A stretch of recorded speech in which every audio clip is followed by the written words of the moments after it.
তো আজকে সকালে ওঠার সাথে সাথে মার আদেশ পেয়ে গেলাম। মা বললো যা মামাবাড়ি থেকে ঘুরে আয়, তো দাদু ফোন করে চলে যেতে বলেছে তোকে। তো সকাল সকাল বেরিয়ে গেলাম আমার জানুকে নিয়ে। জানুকে বললাম চল তোকে আজকে মামাবাড়ি থেকে ঘুরিয়ে নিয়ে এসেছি, অনেকদিন যাওয়া হয় না, তো আজকে চল ঘুরে এসে দুজনে। তো আমি তো পুরা রেডি হয়ে পুরা বেরিয়েছিলাম। ভাবছিলাম রাস্তায় অতটা ঠান্ডা না, ঠান্ডা একটু পড়েছে কিন্তু রাস্তা অতটা ঠান্ডা পড়বে না। বেরিয়ে দেখি পুরা অন্ধকারে পুরা রাস্তা ঢাকা, কিছু দেখা যাচ্ছে না, কুয়াশা, পুরো চারিদিকে কুয়াশা। আর এটা হচ্ছে আমাদের এখানে ব্রিজ হচ্ছে নতুন, তো ব্রিজ কমপ্লিট হওয়ার পরে আপনাদেরকে নিশ্চয়ই শেয়ার করব পুরো কমপ্লিট হওয়ার পরে।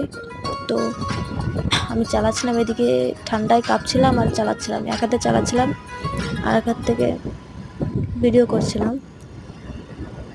তো আপনারা দেখতেই পাচ্ছেন কতটা কুয়াশা পড়েছে আর রাস্তাটা কতটা অন্ধকার হয়ে আছে। আমি কিচ্ছু দেখতে পাচ্ছিলাম না, তাও আমি চালাচ্ছিলাম, চোখ বুজে চালাচ্ছিলাম। আর আমার জানুটার একটু ঠান্ডা লেগে গেছে, আমার একটু লেগেছে, গলাটা একটু বসে গেছে, কিন্তু তাও ইটস ওকে, চলবে।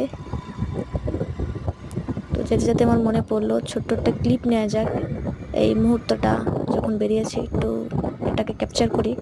তো ভিডিওটা ভালো লাগলে লাইক সাবস্ক্রাইব নিশ্চয়ই করবেন। বাই, একটা